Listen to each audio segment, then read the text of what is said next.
গভীর, গাজার আকাশে আগুনের লেলিহান শিখা, বিস্ফোরণের প্রতিটি শব্দ যেন আকাশকে ফুঁড়ে চিৎকার করে জানিয়ে দিচ্ছে এখানে জীবন আর মৃত্যুর মধ্যে কোনো ব্যবধান নেই। ধ্বংসস্তূপের নিচে চাপা পড়া মানুষের আর্তনাদ বাতাসে মিশে গেছে। এক মায়ের কণ্ঠ ভেসে আসছে, আমার বাচ্চাকে বাঁচান। কেউ কি শুনতে পাচ্ছেন? কিন্তু এখানে কেউ কারো কান্না শোনে না। এখানে কান্নার চেয়ে বড় শব্দ হলো ক্ষেপণাস্ত্রের গর্জন। ইফতারের পর ক্লান্ত শরীরে একটু বিশ্রামের আশায় যে পরিবার শুয়ে পড়েছিল, কয়েক সেকেন্ডের ব্যবধানে তারা ধূলিসাৎ হয়ে গেল। একটি শিশুর ছোট্ট হাত ধ্বংসস্তূপের নিচ থেকে বেরিয়ে আছে, কিন্তু তার শরীরের আর কোনো অংশ নেই। এটা যুদ্ধ না, এটা নিছক প্রতিরোধের বিরুদ্ধে লড়াই না, এটা একপাক্ষিক গণহত্যা। ইসরায়েল এবং হামাসের মধ্যে যুদ্ধবিরতি বলবৎ ছিল।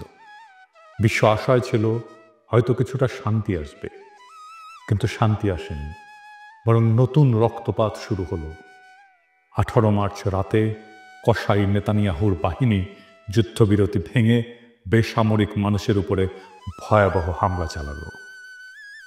এক রাতে 400 জনের বেশি মানুষ শহীদ হলো, যাদের মধ্যে অধিকাংশই নারী, শিশু, বৃদ্ধ। যুদ্ধবিরতি নয়, বরং সেখানে আবারও নির্বিচারে বিমান হামলা চালানো হলো। এক ফিলিস্তিনি সাংবাদিক বললেন, আমি ধ্বংসস্তূপের নিচে লাশের সারি দেখেছি। কিছু লাশ এতটাই ছিন্ন ভিন্ন যে চেনার উপায় নেই।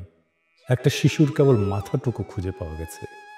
এটি কি কোনো সভ্যতার পরিচয় বহন করে? গাজার শিশুরা কোথায় যাবে? সমস্ত শিশুর স্বপ্ন এখানে এক ধ্বংসস্তূপ। একটা শিশু নাম আমাল, তার পুরো পরিবার গতরাতে একসাথে ইফতার করেছিল। সে খুব খুশি ছিল, কারণ তার বাবা বলেছিল, যুদ্ধ শেষ হলে তোমার পছন্দের খেলনাটা এনে দেব। সেই রাতেই এক বোমা এসে তাদের ঘরটাকে মাটির সাথে মিশিয়ে দিল। আমাল বেঁচে আছে, কিন্তু তার বাবা মা নেই। তার ছোট ভাইটি তার হাত ধরে শুয়েছিল, কিন্তু এখন সে নিথর। গাজার প্রতিটি শিশুই এখন এতিম। তারা আর বাবা মায়ের গল্প শুনবে না, তারা আর স্কুলে যাবে না, তারা আর খেলতে পারবে না। তাদের জীবন এখন একটাই, জীবন থেকে পালাও। এই বর্বরতা কি প্যারিসে ঘটলে বিশ্ব চুপ থাকতো? আর যদি লন্ডন, নিউ ইয়র্ক বা প্যারিস, বার্লিনে এমন একটা হামলা হতো, তাহলে কি বিশ্ব এতটাই নিশ্চুপ থাকতো? যদি প্যারিসের শিশুদের উপরে বোমা ফেলা হতো, তাহলে কি জাতিসংঘ শুধু নিন্দা প্রকাশ করত? যদি ওয়াশিংটনের হাসপাতাল ধ্বংস হয়ে যেত, তাহলে কি বিশ্ব চুপ থাকতো? যদি লন্ডন শহরে একটা স্কুলে 300 শিশু নিহত হতো, তাহলে কি বিশ্ব উদ্বেগ প্রকাশ করেই থেমে যেত? না, তখনই বিশ্ব মানবতা জেগে উঠত, তখনই জাতিসংঘ চিৎকার শুরু করত। কিন্তু যেহেতু এই হত্যাযজ্ঞ গাজায় হচ্ছে, তাই বিশ্বের বিবেক ঘুমিয়ে আছে। কিন্তু এই নীরবতা কি চিরকাল থাকবে? একজন বাবা তার মৃত সন্তানের নিথর দেহের পাশে বসে আছে। শিশুটির হাতে আঁকা ছিল একটা ছবি, একটা সূর্য, একটা ঘর আর একটা ছোট্ট পরিবার। কিন্তু সেই ঘর এখন ধ্বংস হয়ে গেছে। সেই বাবা এখন নিঃস্ব। তার চোখ দিয়ে অশ্রু ঝরছে না, কারণ গাজার মানুষ এত কেঁদেছে যে তাদের চোখের পানিও শুকিয়ে গেছে। তিনি শুধু একটাই প্রশ্ন করেছেন, কবে থামবে এই গণহত্যা? ইসরায়েল কি চায়? ইসরায়েল জানে তারা যত বেশি ফিলিস্তিনিদের হত্যা করবে, তত সহজ হবে তাদের দখলদারি। প্রথমে তারা ফিলিস্তিনিদের জমি কেড়ে নিল, তারপর তাদের ঘরবাড়ি ধ্বংস করলো, তারপর তাদের খাদ্য পানি বন্ধ করলো। এখন তারা একে একে হত্যা করছে, যাতে কেউ বেঁচে না থাকে।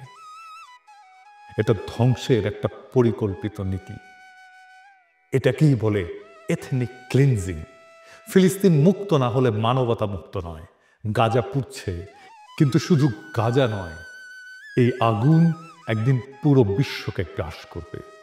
আজ যদি ফিলিস্তিন মুক্ত না হয়, তাহলে মানবতা কোনোদিন মুক্ত হবে না। আর যদি গাজার শিশুরা বাঁচতে না পারে, তাহলে পৃথিবীর কোনো শিশুই নিরাপদ নয়। আজ যদি আমরা চুপ থাকি, তাহলে একদিন আমাদের ঘরেও আগুন লাগবে, তখন কেউ আমাদের জন্য কথা বলবে না। এখন প্রশ্ন হলো, এই হত্যাযজ্ঞ কবে থামবে? পৃথিবী কি নীরব দর্শকের ভূমিকা পালন করবে? আজ গাজার রাস্তায় শিশুরা কাঁদছে, তাদের বাবা মা মৃত, আর আমরা যারা নিরাপদ ঘরে বসে এই ঘটনা দেখছি, আমাদের কি কিছুই করার নেই? অন্তত কণ্ঠ তো তোলা যায়। বিশ্বজুড়ে সাধারণ মানুষ সোচ্চার হচ্ছে, কারণ গাজার মানুষ শুধু একটা জিনিস চায়, জীবন। গাজার আকাশে আজও আগুনের গোলা উড়ে বেড়াচ্ছে। বাচ্চারা যখন মায়ের কোল জড়িয়ে ধরে কাঁদছে, তখন ইসরায়েলের যুদ্ধ বিমান তাদের ঘরগুলো একের পর এক মাটিতে মিশিয়ে দিচ্ছে। এই নৃশংসতা কেবল গাজার বিরুদ্ধে নয়, একটা মানবতার বিরুদ্ধে নৃশংসতা, এটা মানবতার বিরুদ্ধে এক নির্মম অপরাধ। তাই আজ যারা আমার এই এপিসোডটি দেখছেন, তাদের সকলেরই মনে রাখা উচিত, গাজার মানুষ আজ আমাদের সাহায্যের জন্য চেয়ে আছে। আমরা কি চুপ থাকবো, নাকি তাদের পাশে দাঁড়াবো?